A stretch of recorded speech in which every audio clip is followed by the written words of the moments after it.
Oh, all right. Well, they got a fair enough, man. Not like I'm going to run out anytime soon. All right, Sir X. What do we have on the side of Bretonnia this time around? We have 2 Royal Pegasi up in the air. Pretty cool, pretty cool. We have 2 units of Questing Knights. We have a Grail Reliquary, which is pretty cool. Little Dead Knight. We have the Fae herself. We have her equipped with Aura of the Lady for that magic resistance. We have Life Bloom, Awakening of the Wood for some damage. Mist of the Lady for that -8 melee attack, really great. Earthblood, of course, Regrowth, and Flesh of Stone. So a lot of defensive abilities.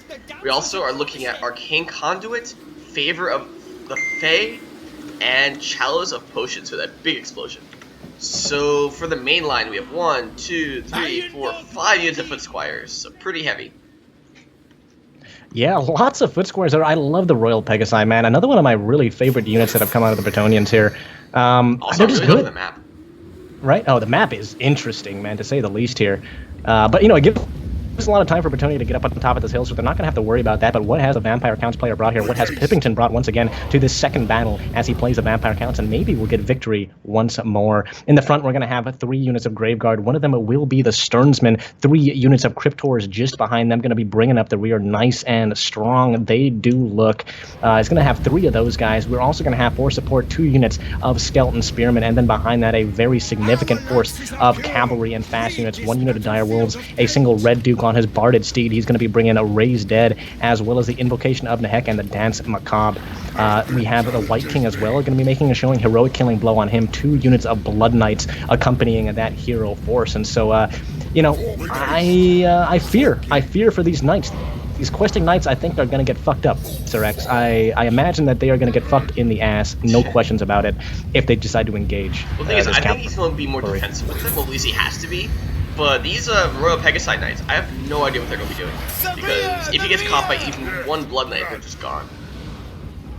Yeah, Royal Pegasi Knights are great, man. They're fantastic for taking down the likes of those Cryptors, man. And their mobility, of course, is one of their main advantages. And, of course, he can use that to a certain extent, but you're so right. You know, of all the fragile units, right, of all the fragile anti-large there, it's rare that you see things get killed faster by Blood Knights than Pegasus Knights. I mean, Blood Knights and Pegasus, I mean, they just eat them for breakfast, man. They were made to kill Peg Knights when they come down. But very wise play thus far.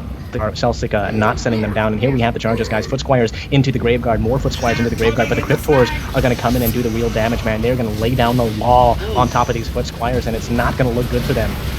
And here comes that charge we were talking about. With those Blood Knights are right waiting for it.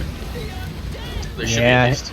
Oh no, hey, it looks like the Blood Knights have decided to go into the Questing Knights, and that's not a bad choice here. Of course, the Questing Knights will suffer against the likes of the Blood Knights, but we have the Foot Squires are coming in to support right now, and I'm actually surprised here the Blood Knights not doing nearly as well as maybe I suspected they would. Earthblood, by the way, already has gone down, Sir X, on that Questing Knight set of units, and now the Blood Knights, the other ones, right into the back of those Pegasus Knights, and Jesus fucking Christ, Sir X, like I said, melted like butter in a fucking oven. There they go, damn. Just instantly both units down to half health.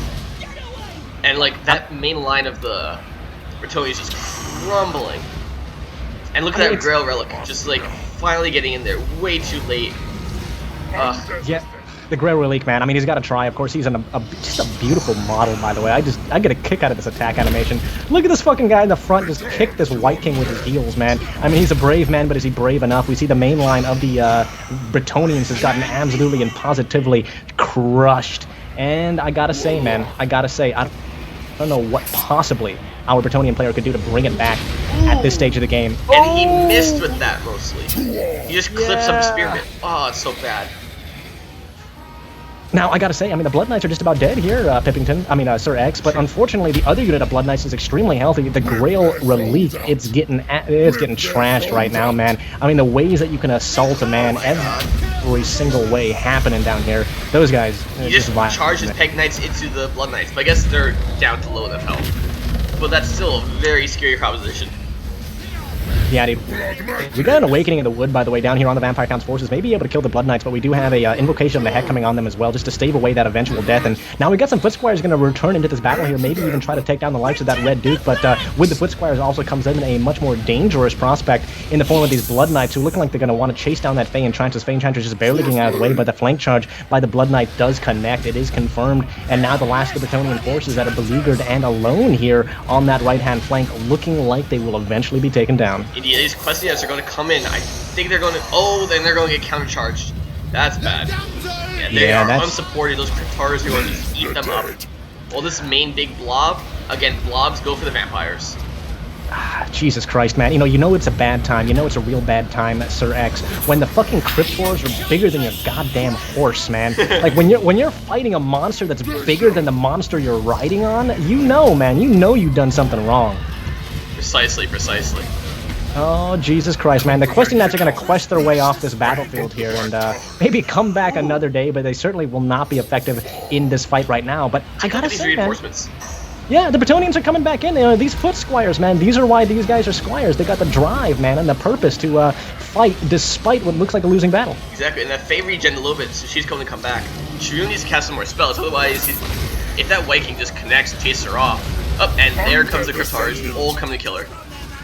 Oh, yeah, daddy, man. No, she did not want that, man. That's not the kind of charge that she wants. That's the kind of birthday party that she wants at all. But she will be able to just slip and slide her right way out of that gang of Cryptors there. And now we have the Royal Pegs engaged, and I can't say that I think they're going to do particularly well here, Ninja, Sir X. Indeed. And look at these poor Foot Squires. They got so many guys left, but they're just taking so much damage, so much leadership. Oh, here it comes. The Sternsmen are going to fight against these Foot Squires. Now the Foot Squires are also going to have to worry about a fearsome unit of Cryptors coming around behind them. And Jesus Christ, there goes the multi-break. Yep, and just in time for the spell coming in finally. But he also has a questing knights in the back. Crunch. Ooh, yeah, I think he just crunched a couple of his own questing knights there. These Cryptors are going to amble on in here into the rear of these Foot Squires. And, I mean, they're going to show them who is boss, man. They're going to show them who daddy is. And this is going to be a quick victory for them as they rout one unit of Foot Squires immediately, and the other one's soon to follow. Indeed. And leading them is the Red Duke, who does a pretty good work. Oh, and that's game. That is game, man. Salsicha, unfortunately, getting taken down extremely convincingly here by his opponent. And, I mean, I say, man, I had hoped for amazing things here from Salsicha. I think Salsicha's got to go back to his missile cavalry builds, man, because these conventional builds are just not working out quite as well as you might want. Indeed, like, that cavalry force just, like, so inferior to those Blood Knights who even though they got relatively few kills, they killed some very high priority targets, as you can see by their experience they gained. Yeah, I mean, precisely, man. Lots of good targets there, and this is the problem that Bretonnia had ran into before as well, guys, and you cannot forget this. And just because you got new fancy anti-infantry doesn't mean that you should goddamn take them. The biggest problem that Bretonnia has, by far more than anything else, is its ability to take care of enemy cavalry. Once you take care of enemy cavalry as Bretonnia, you are probably going to be in a very good place. Infantry, if there's a Grail Relique around, can usually hold long enough for them to anvil out your cav. But holy fucking shit, guys, don't take anti-infantry cavalry unless you know for a goddamn fact that you're either going to Grail Guardian it or have a very good tool to take out their anti-cap cav. Because, Jesus, if you lose that cav fight, man, your infantry certainly are not going to win it for you. Precisely. And that Grail Relique, like, it was way too far back for that main battle. Like, basically a wasted unit. Yeah, and, this is, I'm going to gotta say it again, and why are people taking goddamn Foot Squires as just like their basic troops? I don't understand it. They're like shitty versions of greatswords. You can take almost 3 units of peasants for 1 unit of Foot Squire, right? Yep. The men-at-arms? Why not just take the 3 peasants? I don't understand. The Foot Squires don't do shit. It's supposed to be the knights that are killing things. Anyway, so it goes, guys. Personal preferences here, and we'll see if the Foot Squire trend continues on. Precisely.